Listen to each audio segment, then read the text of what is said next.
विष्णुपादाय कृष्णप्रेष्ठाय भूतले श्रीमते भक्तिवेदान्त स्वामिन्निति नामिने नमस्ते सारस्वते देवे गौरवाणी प्रचारिणे निर्विशेष शून्यवादी पाश्चात्य देशतारिणे जय श्री कृष्ण चैतन्य प्रभु नित्यानंद श्री अद्वैत गदाधर श्रीवासादि गौरभक्त वृंदा हरे कृष्णा कृष्ण कृष्ण हरे हरे हरे राम राम राम हरे हरे. வணக்கம். ஹரே கிருஷ்ணா. பகவத்கீதை 2வது அத்தியாயம் 44வது ஸ்லோகம். முதல்ல ஸ்லோகத்தை படிக்கிறேன். அதுக்கு அடுத்தது ஒவ்வொரு சமஸ்கிருத வார்த்தைக்கும் தமிழில் அர்த்தம் கொடுக்கப்பட்டுள்ளது. அதை நாம் பார்ப்போம். அதன் பிறகு மொழிபெயர்ப்பு மற்றும் பொருளுரை அதுவும் கொடுக்கப்பட்டுள்ளது. அதையும் நாம் பார்ப்போம். அதன் பிறகு இந்த ஸ்லோகத்திற்கான விளக்கம் என்ன என்பதை நாம் பார்ப்போம். போகைஸ்வர்ய பிரசக்தானாம் தயா அபஹ்ருத சேதசாம் விவசாயாத்மிகா புத்திஹி சமாதௌ ந விதீயதே. இதுதான் ஸ்லோகம். 2வது அத்தியாயம் 44வது ஸ்லோகம். போக பௌதீக இன்பத்தில், ஐஸ்வர்ய செல்வம், பிரசக்தானாம் பற்றுதல் உடையவர்களுக்கு, தயா இது போன்றவற்றால், அபஹ்ருத சேதசாம் மனம் மயங்கியவர், விவசாயாத்மிகா திடமான உறுதி, புத்திஹி கடவுளின் பக்தி தொண்டு, சமாதோ கட்டுப்பட்ட மனதில், ந இன்றுமில்லை, விதியதே உண்டாவது. மொழிபெயர்ப்பு மற்றும் பொருளுரை தெய்வத்திரு விஸ்வகுரு ஏசி பக்தி வேதாந்த ஸ்ரீலா சுவாமி ஸ்ரீல பிரபுபாத் அவர்கள், அகில உலக கிருஷ்ண பக்தி இயக்கத்தின் சம்ஸ்தாபக ஆச்சாரியர். புலன் இன்பத்திலும் பௌதீக செல்வத்திலும் மிகுந்த பற்றுதல் கொண்டு அதனால் மயங்கியுள்ளவர்களின் மனதில் குரு முதற் கடவுளின் பக்தி தொண்டிற்கான திடமான உறுதி உண்டாவதில்லை. பொருளுரை. சமாதி என்றால் நிலைத்த மனம் என்று பொருள். நிறுத்தி என்னும் வேத அகராதி கூறுகின்றது, சம்யக் அதீயதே அஸ்மின் ஆத்ம தத்துவ யாதாத்மியம். மனம் தன்னுணர்வில் நிலை நிறுத்தப்படும் போது அந்நிலை சமாதி எனப்படுகிறது. பௌதீக புலனின்பத்தில் விருப்பம் கொண்டு அத்தகு தற்காலிக பொருட்களில் மயங்கி உள்ளவர்களுக்கு சமாதி என்பது ஒருபோதும் சாத்தியமல்ல. ஜடசக்தியின் ஆதிக்கத்தால் அவர்கள் ஏறக்குறைய புறக்கணிக்கப்பட்டிருக்கின்றனர். ஓமஜ்ஞானதிமிராந்தஸ்ய ஞானாஞ்சனசலாகயாத் சக்ஷுருன்மீலிதம் ஏன தஸ்மை ஸ்ரீ குரவே நமः. नमः ओम विष्णुपादाय कृष्णप्रेष्ठाय भूतले श्रीमते भक्ति वेदांत स्वामिनिति नामिने नमस्ते सारस्वते देवे गौरवाणी प्रचारिणे निर्विशेष शून्यवादी पाश्चात्य देशतारिणे जय श्री कृष्ण चैतन्य प्रभु नित्यानंद श्री अद्वैत गदाधर श्रीवासदि गौरभक्त वृंदा हरे कृष्णा कृष्ण कृष्ण हरे हरे हरे राम राम हरे हरे. வணக்கம். ஹரே கிருஷ்ணா. போகைஸ்வர்ய பிரசக்தானாம் தயா அபஹ்ருத சேதசாம் விவசாயாத்மிகா புத்திஹி சமாதௌன விதீயதே. இதுதான் ஸ்லோகம். 2வது அத்தியாயம் 44வது ஸ்லோகம். இந்த ஸ்லோகத்தில் பகவான் என்ன சொல்றார் என்றால், அதாவது புலனின்பம், உடல், மனம், புத்தி, அகங்காரம் இவையெல்லாம் சம்பந்தப்பட்ட புலனின்பத்தில் மிக அதிகமாக பற்றுதல் கொண்டு உள்ளவர்களால் முழுமுதற் கடவுளான பகவான் ஸ்ரீ கிருஷ்ணரின் பக்தி தொண்டில் நிலையாக தங்களை ஈடுபடுத்திக் கொள்ள முடியாது.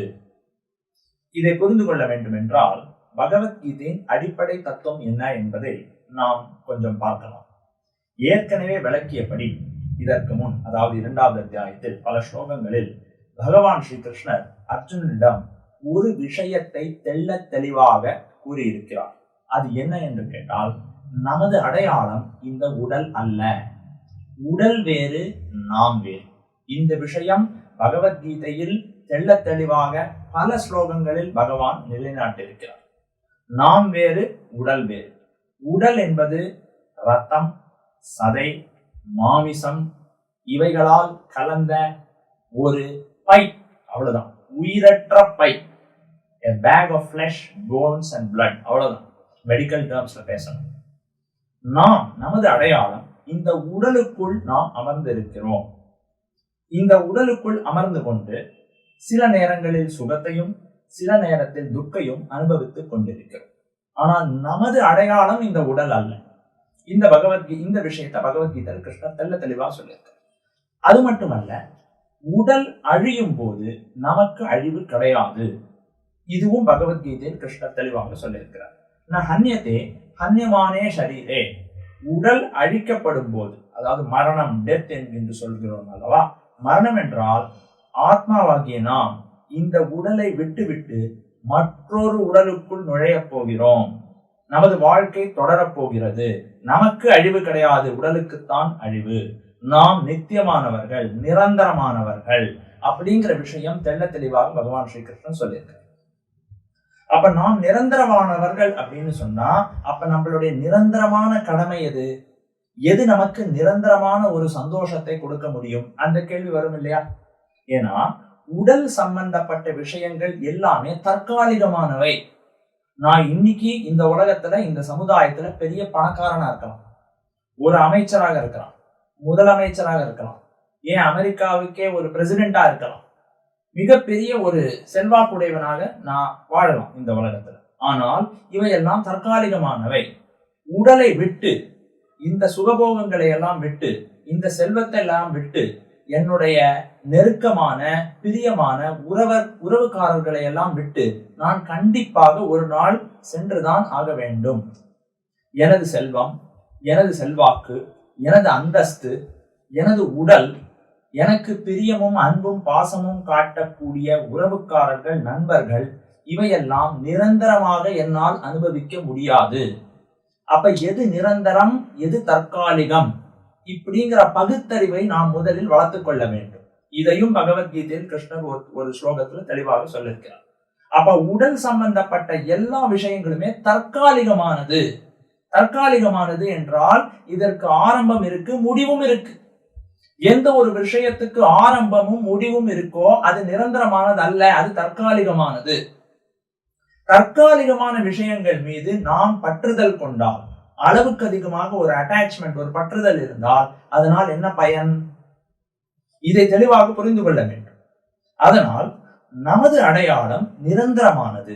நாம் ஆத்மா, நாம் இந்த உடல் அல்ல அப்படிங்கிற விஷயத்தை நாம் ஏற்றுக்கொண்டால், நிரந்தரமாகிய நான், எனக்கு நிரந்தரமாக சந்தோஷம் கொடுக்கக்கூடியது எது? நிரந்தரமான உறவு எது? நிரந்தரமான திருப்தி எது? இந்த கேள்வி வருது இல்லையா? அதற்கான விளக்கத்தையும் பகவத்கீதையில் பகவான் ஸ்ரீகிருஷ்ணன் கூறியிருக்கிறார். அப்ப இந்த ஸ்லோகத்துல என்ன சொல்றார் பகவான் ஸ்ரீகிருஷ்ணன்னா, புலனின்பத்திலும் உடல் சம்பந்தப்பட்ட விஷயங்களிலும் அளவுக்கு அதிகமாக பற்றுதல் கொண்டுள்ளவர்களால் நிரந்தர செயல்களான முழுமுதற் கடவுளிடம் செய்யப்படும் பக்தி தொண்டு, பகவான் ஸ்ரீ கிருஷ்ணருக்கு செய்யப்படும் பக்தி தொண்டு நிரந்தரமான செயல்கள். ஏன் அது நிரந்தரமானது? ஏனால் நான் நிரந்தரமானவன். ஏன்னா நான் இந்த உடல் அல்ல, உடலுக்குள் வாழ்ந்து கொண்டிருக்கும் ஆத்மா. நான் நிரந்தரமானவன். பகவான் ஸ்ரீ கிருஷ்ணரும் நிரந்தரமானவர். இதுவும் பகவத்கீதையில் பல இடங்களில் தெளிவாக கூறப்பட்டுள்ளது. பகவான் ஸ்ரீ கிருஷ்ணர் எல்லோருடைய இதயத்திலும் வாழ்ந்து கொண்டிருக்கும் பரமாத்மா.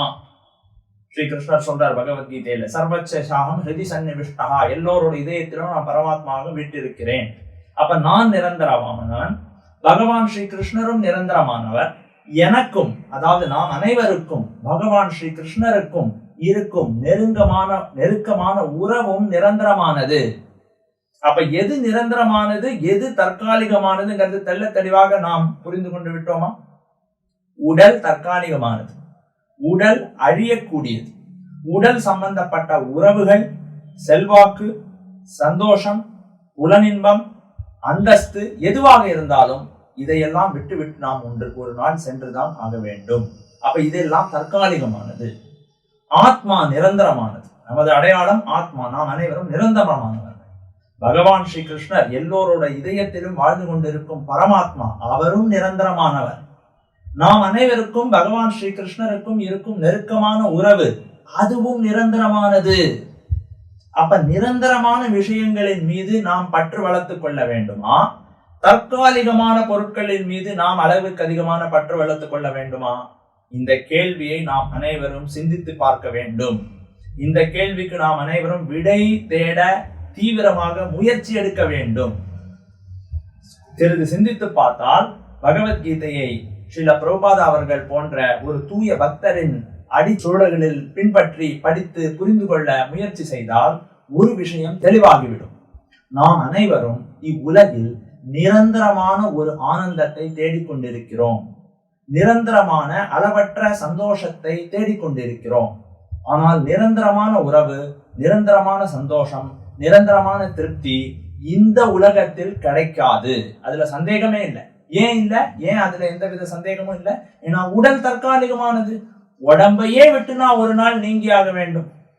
ஒரு நாள் உடம்பை விட்டு நான் போய் வேறொரு உடலில் நுழைந்து மறுபடியும் ஒரு புது வாழ்க்கையை நான் ஆரம்பிக்க வேண்டிய ஒரு சூழ்நிலை நாம் அனைவருக்கும் ஏற்பட போகிறது. அதனால் உடலும் உடல் சம்பந்தப்பட்ட விஷயங்கள் அனைத்துமே தற்காலிகமானது.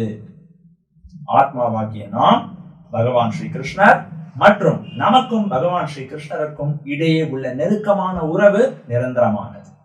அந்த உறவு என்ன என்று கேட்டால், பகவான் ஸ்ரீ கிருஷ்ணருக்கு தொண்டு செய்து அவரை திருப்திப்படுத்தி அவரின் திருப்திக்காக செயல்படுவது நிரந்தரமான பக்தி தொண்டு செயல்கள்.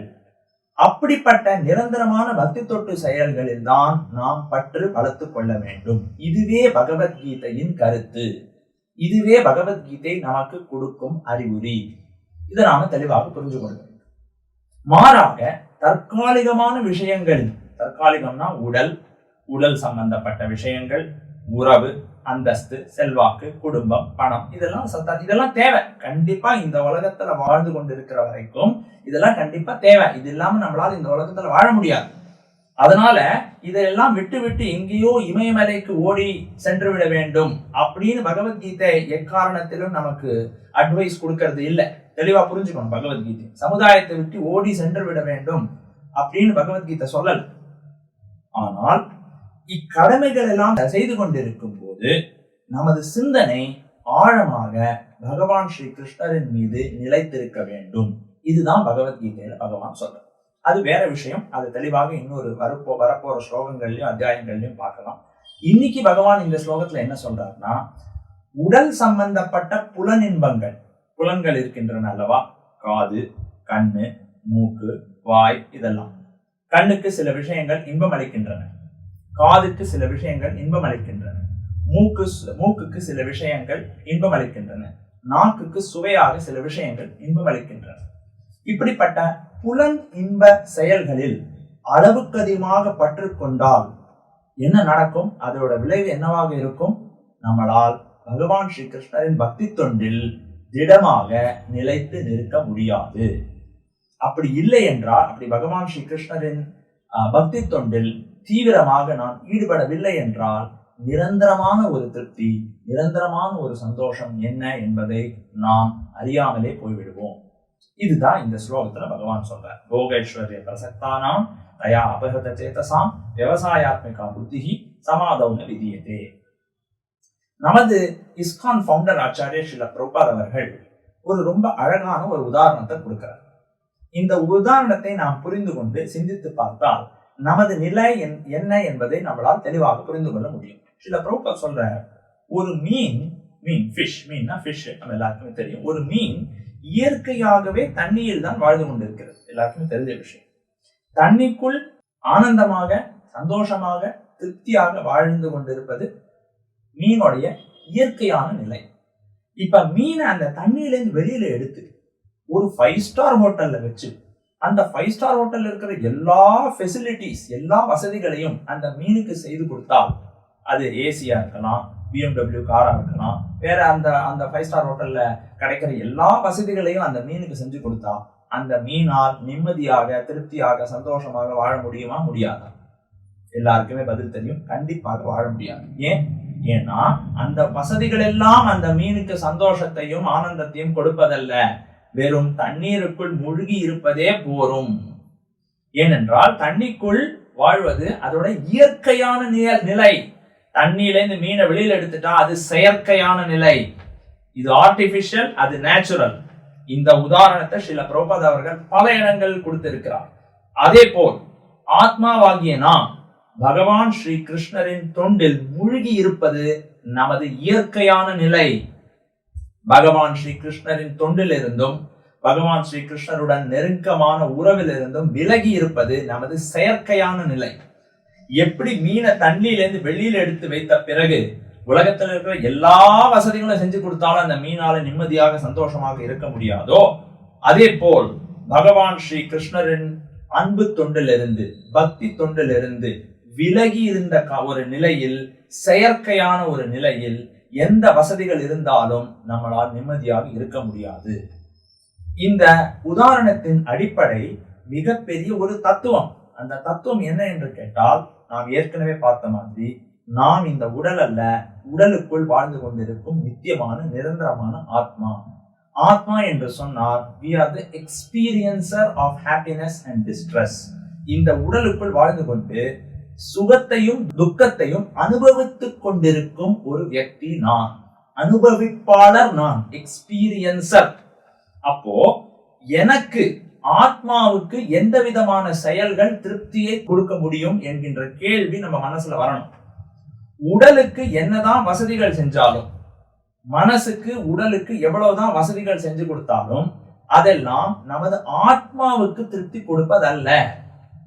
நல்ல சுவையான உணவுகள் இருக்கலாம், விலை மிக உயர்ந்த விலை உள்ள ஒரு ஆடைகளை நாம் அணிந்து கொள்ளலாம், நல்ல ஒரு வசதியான ஒரு வீட்டுல வாழலாம். இதெல்லாம் சுகபோகங்கள், உடலுக்கு சுகம் அளிக்கக்கூடிய விஷயங்கள். ஆத்மாவுக்கு இதெல்லாம் திருப்தி அளிப்பது அல்ல. இதை தெளிவா புரிஞ்சுக்கணும். இதுதான் பகவத்கீதையின் அடிப்படை தத்துவம். ஒரு அடிப்படை வசதிகள் வாழ்க்கையில் எல்லாருக்கும் தேவை, அதை மறுக்கல. ஆனா ஆத்மாவாகிய நமக்கு எந்த செயல்கள் திருப்தி கொடுக்கக்கூடியது, அந்த கேள்வியை நாம் கேட்டு அதற்கான பதிலை பகவத்கீதையிலிருந்து நாம் படித்து தெரிந்து கொண்டு அந்த செயல்களில் ஈடுபட வேண்டும். உடலுக்கு இன்பம் கொடுக்கக்கூடிய சில செயல்கள் உள்ளன. அது என்ன நமக்கு தெரியும். சில விஷயங்கள் காதுக்கு சுவையானது, சில பொருட்கள் கண்ணுக்கு சுவையானது, சில பொருட்கள் நாக்குக்கு சுவையானது, சில பொருட்கள் மூக்குக்கு சுவையானது. நம்ம எல்லாருக்குமே தெரிஞ்ச விஷயம். உடலுக்கு இன்பம் அளிக்கக்கூடிய சில செயல்கள் உள்ளன. ஆத்மாவுக்கு திருப்தியும் ஆனந்தத்தையும் அளிக்கக்கூடிய சில செயல்கள் உள்ளன. அந்த ஆன்மீக செயல்களை பற்றிய ரகசியம் பகவத்கீதையில் கொடுக்கப்பட்டுள்ளது. அப்ப ரெண்டா பிரிச்சிடறோம். புலனின்ப செயல்கள், ஆத்ம திருப்தி செயல்கள். Spiritual happiness, material sense gratification. Srila Prabhupad அவர்கள் தன்னுடைய புஸ்தகத்துல எழுதுறார். அப்ப புலனின்ப செயல்கள், உடலுக்கும் மனசுக்கும் இன்பம் அளிக்கக்கூடிய செயல்களில் அளவுக்கு அதிகமான பற்று இருக்கக்கூடாது. அதை ஒரு வட்டத்துக்குள் வைத்துக் கொள்ள வேண்டும். அதை லிமிட்டோட வச்சுக்கணும். அளவை மீறினால் அது நம்மள பிரச்சனையில தான் கொண்டு போய் முடியும். அது மட்டுமல்ல, அளவுக்கு அதிகமான புலனின்பத்தில் நாம் எவ்வளவுதான் ஈடுபட்டாலும் அது நமது ஆத்மாவை திருப்திப்படுத்தாது. இந்த விஷயத்தை நான் சொல்கின்றேன் என்று நாம் ஏற்றுக்கொள்ள வேண்டாம். உலகில் நாம் எங்கு வேணா போய் பார்க்கலாம். பெரிய பெரிய ஸ்ரீல பிரபுபாத் அவர்கள் 1960s 70s அந்த காலகட்டத்துல 1965 அந்த வருஷத்துல அமெரிக்காவுக்கு போய் சென்று அப்படி அந்த சமுதாயத்துல அந்த சூழ்நிலையில அமெரிக்க இளைஞர்களுக்கு இந்த பகவத்கீதையை எடுத்து சொன்னார். எந்த சூழ்நிலையில எடுத்து சொன்னார்னா 1965-66லயே அமெரிக்கா பொருளாதார வளர்ச்சியில் மிகவும் முன்னேறிய நாடாக இருந்தது. அமெரிக்கர்களிடம் எல்லா உலகத்தில் கிடைக்கக்கூடிய எல்லா வசதிகளும் இருந்தது. அளவுக்கு அதிகமான புலன் இன்பத்தில் ஈடுபடுவதற்கான ஒரு வாய்ப்பும் அமெரிக்கர்களிடம் அப்பவே இருந்தது. எப்போ 1965லயே இருந்தது. ஆனாலும் அளவுக்கு அதிகமாக புலன் இன்பத்தில் ஈடுபடுவதற்கான வாய்ப்பும் வசதியும் இருந்த போதிலும் அவர்களால் உண்மையான ஒரு சந்தோஷத்தையும் ஒரு ஆனந்தத்தையும் அனுபவிக்க முடியவில்லை. They were all frustrated. இது வரலாறு பதிவு செய்யப்பட்ட ஒரு உண்மையான சம்பவம். அந்த காலகட்டத்தில் 1965-66 அந்த காலகட்டத்தில் ஸ்ரீல பிரபுபாத் அவர்கள் அமெரிக்காவுக்கு சென்று அமெரிக்கர்களிடம் இந்த விஷயத்தை எடுத்து சொன்னார். என்ன சொன்னார்? நீங்கள் அமெரிக்கர்கள் மிகவும் பொருளாதாரத்தில் வளர்ந்த ஒரு நாடு. உங்களிடம் புலன் இன்பத்திற்கான எல்லா வசதிகளும் உள்ளன. அளவுக்கு அதிகமான புலன் இன்பத்தில் ஈடுபடுவதற்கான வசதி இருக்கு. இருந்தும் உங்களுக்கு ஏன் சந்தோஷம் இல்லை, ஏன் திருப்தி இல்லை? ஏனென்றால் உங்களுக்கு இந்த ஆத்ம ஞானம் உங்களுக்கு தெரியவில்லை. நாம் ஆத்மா என்கின்ற விஷயம் உங்களுக்கு தெரியவில்லை. முழுமுதற் கடவுள் யார் என்கின்ற விஷயம் தெரியவில்லை. அவருக்கு தொண்டு செய்வது எப்படி என்கின்ற விஷயம் உங்களுக்கு தெரியவில்லை.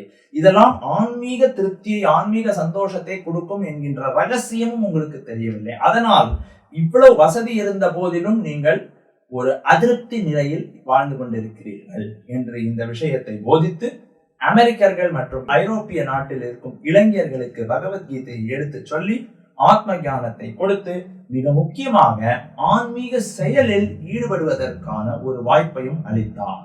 இது வரலாறில் நிஜமாகவே நடந்த ஒரு சம்பவம். அப்போ இதுல இருந்து ஒரு விஷயம் தெள்ள தெளிவாக நம்மளால புரிஞ்சுக்க முடியும். என்ன என்று கேட்டால், உடலுக்கு இன்பம் அளிக்கக்கூடிய சில செயல்கள் அது என்னதான் இருந்தாலும் அதெல்லாம் ஆத்மாவுக்கு திருப்தி அளிக்காது. ஆத்மாவுக்கு திருப்தி அளிக்கக்கூடிய செயல்கள் பகவானின் பக்தி தொண்டு. ஏனென்றால் நமக்கும் பகவான் ஸ்ரீ கிருஷ்ணருக்கும் நிரந்தர நெருக்கமான உறவு ஒன்று உள்ளது. இது பகவத்கீதையில் பகவான் ஸ்ரீ கிருஷ்ணன் பல இடங்கள்ல சொல்றார். முக்கியமா 15வது அத்தியாயத்தில் கிருஷ்ணர் சொல்றார், மமைவாம்சோ ஜீவலோகே ஜீவபூத சனாதனஹா. இவ்வுலகில் வாழ்ந்து கொண்டிருக்கும் ஆத்மாக்கள் அனைவரும் எனது பின்ன பகுதிகள், எனது அம்சங்கள். அதனால இப்படிப்பட்ட ஒரு உறவு இருக்கிற காரணத்தினால பகவான் ஸ்ரீ கிருஷ்ணருக்கு தொண்டு செய்வதுதான் நமக்கு ஆத்ம திருப்தியை அளிக்க முடியும். இந்த ரகசியம் பகவத்கீதையில் கொடுக்கப்பட்டுள்ளது. பகவத்கீதையை படிச்சு இந்த விஷயத்தை நாம புரிஞ்சுக்கணும். அப்ப ஆன்மீக செயல்கள்னு சில உள்ளன, புலன் இன்ப செயல்கள் சில உள்ளன. புலன் இன்ப செயல்களை அளவோடு வைத்துக் கொள்ள வேண்டும். அளவுக்கு அதிகமான ஒரு பற்று புலனின்ப செயல்களில் நாம் பற்று வளர்த்து கொண்டால் அது நமக்கு திருப்தியை அளிக்காது, துக்கத்தை தான் அளிக்கும். இதைத்தான் இந்த ஸ்லோகத்திலும் கிருஷ்ணர் சொல்றார். போகைஸ்வர்ய பிரசக்தானாம். போக ஐஸ்வர்யம், போகம்னா புலனின்ப செயல்கள், ஐஸ்வர்யம்னா உலக சுகபோகங்கள். போகத்திலும் ஐஸ்வர்யத்திலும் போகைஸ்வர்ய பிரசக்தானாம் தயா அபகிருத சேதசாம். யாருடைய புத்தி இப்படிப்பட்ட போகத்திலும் ஐஸ்வர்யத்திலும் மிக அதிகமாக பற்று கொண்டுள்ளதோ, சமாதௌன விதியதே, விவசாயாத்மிகா புத்தி சமாதௌன விதியதே. பகவான் ஸ்ரீ கிருஷ்ணரின் முழுமுதற் கடவுளின் தொண்டில் நிலையாக அவர்களால் தங்களது மனதை ஒருமுகப்படுத்த முடியாது. அதனால இந்த பகுத்தறிவு மிகவும் முக்கியம். ஆத்மா வேறு, உடல் வேறு. நமது அடையாளம் உடல் அல்ல, நமது அடையாளம் ஆத்மா. ஆத்மா என்று சொன்னால் நாம் அனைவரும் நிரந்தரமானவர்கள். உடல் தற்காலிகமானது. உடலோடு சம்பந்தப்பட்ட உறவுகள் எல்லாம் தற்காலிகமானவை. இந்த ஜென்மத்துல எனக்கு ஒருத்தர் அம்மாவாக இருக்கலாம், அப்பாவாக இருக்கலாம், தம்பியாக இருக்கலாம், தங்கையாக இருக்கலாம், மனைவியாக இருக்கலாம், கணவராக இருக்கலாம், நண்பராக இருக்கலாம். அந்த உறவின் காரணத்தினால் சில கடமைகள் உள்ளன. ஆனால் இவையெல்லாம் தற்காலிகமானவை. இதில் அளவுக்கு அதிகமான பற்று நமக்கு நல்லதல்ல. அதே நேரத்தில் பகவான் ஸ்ரீ கிருஷ்ணர் பரமாத்மாவாக நமது இதயத்தில் வாழ்ந்து கொண்டிருக்கிறார். நம் அனைவரின் இதயத்திலும் வாழ்ந்து கொண்டிருக்கிறார். இது கீதையில கிருஷ்ணர் சொல்றார், ஈஸ்வர சர்வ பூதானாம் ஹிருதேஷ அர்ஜுனா திஷ்டதி. இது ஒரு இடத்துல சொல்றார், சர்வஸ்ய சாகம் ஹிருதி சன்னிவிஷ்டோ மத்தஹ ஸ்மிருதி ஞானம் அபோகனம் ச. நான் அனைவரும் இதயத்திலும் வாழ்ந்து கொண்டிருக்கிறேன். இன்னொரு இடத்துல சொல்றார், சர்வக்ஷேத்ரேஷு பாரதா. எல்லா க்ஷேத்திரம்னா உடல், எல்லோருடைய உடல்களிலும் வாழ்ந்து கொண்டிருக்கிறேன். இதையும் இன்னொரு இடத்துல சொல்றார். அதனால பகவான் ஸ்ரீ கிருஷ்ணர், நாம் நமக்கும் பகவான் ஸ்ரீ கிருஷ்ணருக்கும் இடையே உள்ள உறவு இது நிரந்தரமானது. இது நிரந்தரமான உறவு. இதை தவிர எல்லாமே தற்காலிகமானது. தற்காலிகம்னா இதற்கு ஆரம்பமும் உண்டு, முடிவும் உண்டு. ஆனா நமக்கு ஆரம்பமும் கிடையாது, முடிவும் கிடையாது. பகவான் ஸ்ரீ கிருஷ்ணருக்கு ஆரம்பமும் கிடையாது, முடிவும் கிடையாது. நமக்கும் பகவான் ஸ்ரீ கிருஷ்ணருக்கும் இடையே உள்ள உறவு, இந்த உறவுக்கும் ஆரம்பமும் கிடையாது, முடிவும் கிடையாது. அதனால் அது நிரந்தரமானது. நிரந்தரமான இந்த உறவில் நாம் நமது பற்றுதலை வளர்த்துக் கொள்ள வேண்டும். இதுதான் பகவத்கீதையின் தத்துவம். சரி, இதெல்லாம் அர்ஜுனனுக்கு ஏன் இந்த போர்க்களத்துல சொல்லணும்னு ஒரு கேள்வியை நீங்க எல்லாரும் கேட்கலாம், நம்ம எல்லாரும் மனசுல வரலாம். ஏனென்றால் அர்ஜுனுடைய பிரச்சனை அப்படிப்பட்டது. நம்ம எல்லாருக்குமே மகாபாரதம் தெரியும். குருக்ஷேத்திர போர்க்களத்துல இருதரப்பு சேனைகள், படை வீரர்கள் இரண்டு பேர் கூடியிருக்கிறார்கள். போர் ஆரம்பிக்கிற நிலை. ஒரு பக்கம் பாண்டவர்களின் சேனை, இன்னொரு பக்கம் குருக்ஷேத்திர கௌரவர்களின் சேனை. போர் ஆரம்பிக்கிற நிலை. அப்போ அர்ஜுனன் முன் ஒரு மிகப்பெரிய தர்ம சங்கடம் ஒன்று உள்ளது. என்ன தர்ம சங்கடம்னு கேட்டா, தனது உறவுக்காரர்களான கௌரவர்களின் மீது அவர் தாக்குதல் நடத்த வேண்டிய ஒரு நிர்பந்தம். அதனால அர்ஜுனன் மிக பதட்டத்தில் இருக்கிறார். ஏனென்றால் எதிர்தரப்பில் இருக்கும் போர் வீரர்கள் அனைவரும் அர்ஜுனனுக்கு உறவுக்காரர்கள். அர்ஜுனன் பாண்டுவுடைய பையன், கௌரவர்கள் எல்லாம் திருதராஷ்டிரனுடைய பையன். பாண்டுவும் திருதராஷ்டிரம் அண்ணன் தம்பி உறவு. அப்ப எல்லாருமே கசின்ஸ் தானே, உறவுக்காரர்கள் தானே. இந்த உறவுக்காரர்களை நான் ஏன் கொல்ல வேண்டும்? இவர்களை ஏன் நான் தாக்க வேண்டும்? ஏன் இப்படிப்பட்ட ஒரு சூழ்நிலை நான் வைக்கப்பட்டுள்ளேன்? இதுதான் அர்ஜுன் மனசுல இருக்க தர்ம சங்கடம். அது மட்டுமல்ல, எதிர்தரப்பு போர் வீரர்களில் 2 பேர் அர்ஜுனனுக்கு மிகவும் பிரியமானவர்கள். ஒன்னு தாத்தா பீஷ்மர், அர்ஜுனனை வளர்த்த தாத்தா பீஷ்மர். ஏன்னா பாண்டு, அவருடைய அப்பா பாண்டு அர்ஜுனன் சின்ன வயசுல இருக்கும் போதே காலமாயிட்டார், இறந்துட்டார். அதனால பீஷ்மர் தான் அர்ஜுனனையும் மற்ற பாண்டவர்களையும் வளர்த்தது. அதனால மிக அதிகமான பிரியம் அர்ஜுனனுக்கு பீஷ்மர் மேல் இருந்தது. இரண்டாவது துரோணாச்சாரியர், தனக்கு கல்வியை கற்றுக் கொடுத்து தன்னை சமுதாயத்தில் மிகப்பெரிய ஒரு போர் வீரனாக ஒரு நிலையில் உயர்த்தியவர் துரோணாச்சாரியர். அப்ப பீஷ்மர், துரோணர் அர்ஜுனனுக்கு மிகவும் பிரியமானவர். இந்த பிரியமான மதிப்புக்குரிய பெரியவர்களை நான் தாக்க வேண்டுமா இந்த போரில்? இதுதான் அர்ஜுனன் மனசுல இருக்கிற மிகப்பெரிய சங்கடம். ஏனென்றால் அப்படி ஒரு 5000 வருஷத்துக்கு முன்னாடி உண்மையாக நடந்த சம்பவம். அந்த காலகட்டத்துல சத்திரியர்கள், போர் ஆட்சி செய்யும் சத்திரியர்களுக்கு போருக்கு அழைப்பு வந்தா முடியாது, நேரம் இல்ல, இஷ்டம் இல்லைன்னா சொல்ல முடியாது. அப்படிப்பட்ட ஒரு சமுதாய கட்டமைப்பு. அப்ப ஒரு பக்கம் குடும்ப பாசம் அர்ஜுனனை பிடிச்சு இழுக்கிறது, இன்னொரு பக்கம் சத்திரிய தர்மம் அர்ஜுனனை பிடித்து இழுக்கின்றது. எதை பின்பற்றுவது? போரில் ஈடுபடுவதா, இல்லை போரில் ஈடுபடக்கூடாது? சத்திரிய தர்மத்திற்காக இந்த உறவுக்காரர்களை கொல்வதா, இல்லை இந்த குடும்ப பாசத்திற்காக சத்திரிய தர்மத்தை புறக்கணிப்பதா? இதுதான் அர்ஜுனன் மனதில் இருக்கும் தர்ம சங்கடம். இதுதான் அர்ஜுன் மனசில் இருக்கிற கேள்வி. அதை தான் பகவான் ஸ்ரீகிருஷ்ணன் முன்னாடி முன்வைக்கிறார். அதற்கு பகவான் ஸ்ரீகிருஷ்ணர் பதில் அளிக்கிறார். என்ன பதில் அளிக்கிறார்? முதலில் தெரிந்து கொள்ள வேண்டிய விஷயம், நாம் இந்த உடல் அல்ல, நிரந்தரமானவர்கள். அப்ப அர்ஜுனனுக்கு எஃபெக்டிவா கிருஷ்ணர் என்ன சொல்றாருன்னா, இந்த ஜென்மத்துல பீஷ்மரும் துரோணரும் உனக்கு உறவுக்காரர்களா இருக்கலாம், ஆனால் உடல் மாறிய பிறகு, அந்த உடல்கள் எல்லாம் மாறிய பிறகு உறவு மாறிவிடும். நாளைக்கு வேற ஒரு தாத்தா இருக்கலாம், வேற ஒரு ஆசிரியர் வரலாம், இதெல்லாம் தற்காலிகமானது. ஆனால் அர்ஜுனா, உனக்கும் எனக்கும்னா அவனுக்கும் கிருஷ்ணருக்கும் உள்ள உறவு நிரந்தரமானது. இந்த விஷயத்தை சொன்ன பிறகு இந்த போர் அப்படின்னு சொன்னா நமக்கு ஒரு சந்தேகம் வரலாம். இப்போ உலகமே போர் அப்படிங்கிற 3rd வேர்ல்டு வாரே வரக்கூடிய ஒரு சூழ்நிலை. எங்காலுமே அமைதி அமைதி அமைதின்னு நம்ம பேசுறோம். அமைதி என்றாலே ஆன்மீக இலக்கியங்களை நாடுவது வழக்கம். அப்படி இருக்கும்போது பகவத்கீதையில கிருஷ்ணர் எதற்கு போருக்காக வலியுறுத்தினார்? போர் வேண்டாம் தானே சொல்லியிருக்கணும். இதற்கும் பகவத்கீதையில ஸ்ரீல பிரபுபாத் அவர்கள் பல இடத்துல பொருளுரைகள் சொல்றார். 5000 வருஷங்களுக்கு முன்னாடி குருக்ஷேத்திர போர்க்களத்தில் நடந்த யுத்தம் இன்னைக்கு நடக்கிற மாதிரி இஸ்ரேல் ஈரான் போர் கிடையாது. அது தர்ம யுத்தம். தர்ம யுத்தம் என்றால் உயர்ந்த காரணங்களுக்காக நடத்தப்பட்ட ஒரு யுத்தம். அரசியல்வாதிகளின் தங்களுடைய சில கொள்கைகளுக்காக நடத்தப்பட்ட ஒரு யுத்தம் அல்ல. அதனால அப்போ நடந்த ஒரு தர்ம யுத்தத்தையும் இன்னைக்கு நடக்கிற அக்கிரமமான யுத்தத்தையும் நாம் ஒன்று பேசி ஒன்றுபடுத்த முடியாது. அது வேற சப்ஜெக்ட் மேட்டர். அதனால அது ஒரு தெய்வீக யுத்தம், தர்ம யுத்தம், எல்லோருடைய நலனுக்காக நடத்தப்பட்ட ஒரு யுத்தம். அது மட்டுமல்ல, அந்த போர்க்களத்தில் மரணம் அடைந்த போர் வீரர்கள் அனைவரும் மோட்சத்தை அடைந்தார்கள் என்று நமது வேத இலக்கியங்கள் கூறுகின்றன. ஏனென்றால் சிருஷ்டியை படைத்து காத்து அழிக்கக்கூடிய முழுமுதற் கடவுளான பகவான் ஸ்ரீ கிருஷ்ணர் அந்த போர்க்களத்தில் இருந்தார். அவரை தரிசித்த காரணத்தினால் அனைத்து போர் வீரர்களும் மிக உயர்ந்த முக்தியை அடைந்தார்கள். அது நமக்கு தெரிஞ்சுக்க வேண்டிய விஷயம். அதனால் இன்னைக்கு இருக்கிற போருக்கும் அன்னைக்கு நடந்த தர்ம யுத்தத்தையும் நாம் ஒன்று பேச முடியாது.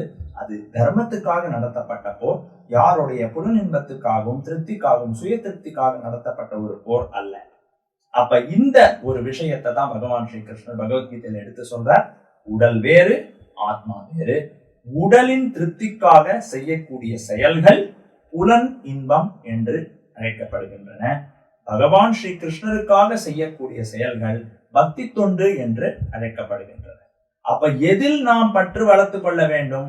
புலன் இன்பத்தில் பற்று வளர்த்து கொள்ள வேண்டுமா, பக்தி தொண்டில் பற்று வளர்த்து கொள்ள வேண்டுமா என்று கேட்டால் பகவான் ஸ்ரீ கிருஷ்ணரின் தொண்டில் தான் நாம் பற்று வளர்த்து கொள்ள வேண்டும். எவ்வளவுக்கு எவ்வளவு நாம பகவான் ஸ்ரீ கிருஷ்ணரின் தொண்டிற்காக பற்று வளர்த்துக் கொள்கின்றோமோ அந்த அளவுக்கு நாம் உண்மையான நிரந்தரமான ஒரு அமைதியை, திருப்தியை, சந்தோஷத்தை அனுபவிக்கலாம். சரி, இதெல்லாம் நம்ம பார்த்தோம். இதெல்லாம் தத்துவம். நடைமுறைக்கு வருவோம். பகவான் ஸ்ரீ கிருஷ்ணரின் தொண்டில் பற்று வளர்த்துக் கொள்ள வேண்டும் என்றால் என்ன செய்ய வேண்டும்? ஏன்னா எல்லாருமே காலையிலிருந்து சாயந்தரம் வரைக்கும் ஆபீஸ் போக வேண்டியிருக்கு, ஸ்கூல் போக வேண்டியிருக்கு, சமைக்க வேண்டியிருக்கு, பல குடும்ப விஷயங்கள் எல்லாம் பார்க்க வேண்டியிருக்கு. இவ்வளவு பொறுப்பு இருக்கும் போது பகவான் ஸ்ரீ கிருஷ்ணரின் பக்தி தொண்டில் நாம் எப்படி பற்று வளர்த்துக் கொள்ள வேண்டும், என்ன செய்யணும் அப்படின்னு கேட்டா அதற்கு ஸ்ரீ சைத்தன்ய மகாபிரபு அவர்கள் பதிலளிக்கிறார். மிக முக்கியமாக இக்கலியுகத்தில் நாம் அனைவரும் செய்ய வேண்டிய ஒரு காரியம் ஹரே கிருஷ்ண கிருஷ்ண கிருஷ்ண ஹரே ஹரே, ஹரே ராம் ராம் ராம் ஹரே ஹரே என்கின்ற மகாமந்திர ஜபம். இதுதான் இக்கலியுகத்தில் பரிந்துரைக்கப்பட்ட யுக தர்மம். மக்களால வேற எதையும் செய்ய முடியாது. ஒருத்தருக்கும் நிறைய பொறுப்பு இருக்கு. அதனால தினமும் காலையில் எழுந்து நாம் அனைவரும் அட்லீஸ்ட் குறைஞ்சது 108 தடவை ஹரே கிருஷ்ண கிருஷ்ண கிருஷ்ண ஹரே ஹரே, ஹரே ராம் ராம் ராம் ஹரே ஹரே இந்த மகாமந்திரத்தை ஜபம் செய்ய வேண்டும். ஹரே கிருஷ்ண மந்திரத்தை நம்பிக்கையுடனும் ஸ்ரத்தையுடனும் நாம் ஜபம் செய்தால், தினமும் ஜபம் செய்தால் கண்டிப்பாக ஒரு தெய்வீக ஆனந்தத்தை நாம் அனைவரும் அனுபவிக்க முடியும். பகவான் ஸ்ரீ கிருஷ்ணன் மீது பற்று வளர்த்துக் கொள்ள முடியும். அது மட்டுமல்ல, உடல் சம்பந்தப்பட்ட புலன் இன்ப செயல்களிலிருந்து நாம் பற்றை வளர்த்துக் கொள்ள முடியும், பற்றின்மையை வளர்த்துக் கொள்ள முடியும். பற்று நமக்கு இப்ப உடல் மீது இருக்கு, பகவான் மீது பற்று இல்லை. பகவான் மீது பற்றுக்கொள் வளர்த்துக் கொள்ள வேண்டும் என்றால் ஹரே கிருஷ்ண மகாமந்திரத்தை ஜபம் செய்ய வேண்டும். உடல் சம்பந்தப்பட்ட புலன்ப செயல்களிலிருந்து ஒரு பற்றின்மையை வளர்த்துக் கொள்ள வேண்டும் என்றால் நாம் அனைவரும் இந்த ஹரே கிருஷ்ண மகாமந்திரத்தை ஜபம் செய்ய வேண்டும். ஆகையால் ஹரே கிருஷ்ண மகாமந்திரத்தை நம்பிக்கையுடன், ஸ்ரத்தையுடன், பக்தியுடன் ஜபம் செய்வதால், பகவத்கீதையை தினமும் படிப்பதால் என்ன விளைவு ஏற்படுறதுன்னு கேட்டா புலனின்ப செயல்களின் மீது பற்றின்மையும் பகவான் ஸ்ரீ கிருஷ்ணன் மீதும் பற்றும் வளரும். அப்ப எந்த அளவுக்கு பகவான் மீது பற்று அதிகரிக்கின்றதோ அந்த அளவுக்கு நாம் தெய்வீக ஒரு ஆனந்தத்தை அனுபவிக்க முடியும், நிரந்தர திருப்தியை அனுபவிக்க முடியும். புலனின்ப செயல்களில் நிரந்தர திருப்தி கிடையாது. அந்த உதாரணத்துக்கே மறுபடியும் வருவோம். ஒரு மீனோட இயற்கையான நிலை தண்ணீருக்குள் முழுகி அந்த ஒரு இயற்கையான நிலையில் சந்தோஷமாக இருப்பது மீனுடைய இயற்கையான நிலை. அதே மாதிரி நம்மளுடைய ஆதார நிலையை பகவான் ஸ்ரீ கிருஷ்ணருக்கு தொண்டு செய்வதுதான். தண்ணீரிலிருந்து மீனை வெளியில எடுத்துட்டா அது செயற்கையான ஒரு சூழ்நிலை, இட்ஸ் அன் ஆர்டிபிஷியல் கண்டிஷன். அதே மாதிரி பகவான் ஸ்ரீ கிருஷ்ணரின் தொண்டிலிருந்து விலகி இருந்தால் நமக்கும் அது ஒரு ஆர்டிபிஷியல் சிச்சுவேஷன் தான். எப்படி மீனை வெளியில எடுத்து எல்லா வசதியும் கொடுத்தா மீன் நிம்மதியா இருக்காதோ, பகவான் ஸ்ரீ கிருஷ்ணருடன் இணையாத வரை, பகவான் ஸ்ரீ கிருஷ்ணரின் தொண்டில் ஆழமாக இறங்காத வரை நிரந்தர சந்தோஷத்தை, நிரந்தர திருப்தியை நம்மளால் அனுபவிக்க முடியாது. அதனால் பகவத்கீதையை படித்து எது தற்காலிகம், எது நிரந்தரம் என்கின்ற பகுத்தறிவை வளர்த்துக் கொண்டு மிக முக்கியமாக ஆன்மீக செயல்களான ஹரே கிருஷ்ண கிருஷ்ண கிருஷ்ண ஹரே ஹரே, ஹரே ராம் ராம் ராம் ஹரே ஹரே இந்த மந்திரத்தை ஜபம் செய்ய வேண்டும். அனைவரும் பகவத்கீதை உண்மை உருவில் இந்த புஸ்தகத்தை படித்து இந்த ஞானத்தை வளர்த்துக் கொள்ள வேண்டும். அப்படி செய்தால் நமது வாழ்க்கையில் எல்லா பிரச்சனைகளுக்கும் தீர்வு இந்த பகவத்கீதையில் உள்ளது, சந்தேகமே இல்லை. There is solution for all problems. கண்டிப்பாக இவ்வுலகிலேயே வாழ்ந்து கொண்டிருக்கும் பொழுது, கடமைகளை நிறைவேற்றிக் கொண்டிருக்கும் பொழுது ஒரு தெய்வீக ஆனந்தத்தை நாம் அனைவரும் அனுபவிக்க முடியும். அப்படிப்பட்ட ஒரு தெய்வீக சக்தி, ஆனந்தம் அளிக்கக்கூடிய சக்தி இந்த ஹரே கிருஷ்ண மகாமந்திரத்தில் உள்ளது, இந்த பகவத்கீதையின் விஷயத்திலும் உள்ளது. அதனால் ஸ்ரீல பிரபுபாத் அவர்கள், இஸ்கானுடைய ஃபவுண்டர் ஆச்சாரியர், மிக தீவிரமாக ஆசைப்பட்டார் எல்லோருக்கும் இந்த பகவத்கீதைக்கான விஷயம் போய் சேர வேண்டும், எல்லோரும் ஹரே கிருஷ்ண மகாமந்திரத்தை ஜபம் செய்ய வேண்டும். இந்த இரண்டு செயல்களில் நாம் தீவிரமாக ஈடுபட்டால் ஸ்ரீ கிருஷ்ணர் மீது நாம் பற்றை வளர்த்துக் கொள்ளலாம். அதனால் ஒரு தெய்வீக சந்தோஷத்தை நாம் அனைவரும் அனுபவிக்கலாம். கடமையை செய்து கொண்டிருக்கும் பொழுதே இதெல்லாம் நடக்கலாம். எதையும் விட்டு எங்கேயும் ஓடி செல்ல வேண்டிய அவசியம் இல்லை. அதை பகவத்கீதையில் பகவானும் பரிந்துரைக்கவில்லை. ஒரு பக்கம் கடமைகள் நடக்கலாம், இன்னொரு பக்கம் பக்தி தொண்டும் நடக்கலாம். ரெண்டுமே சேர்ந்து நடக்கலாம். இவ்வுலகில் வாழ்ந்து கொண்டிருக்கும் பொழுதே நாம் தெய்வீக சந்தோஷத்தை, தெய்வீக ஆனந்தத்தை அனுபவிக்கலாம். இதுவே பகவத்கீதையின் ரகசியம். இதை நாம் அனைவரும் நம்பிக்கையுடன், பக்தியுடன் பின்பற்ற வேண்டும். வணக்கம். ஹரே கிருஷ்ணா.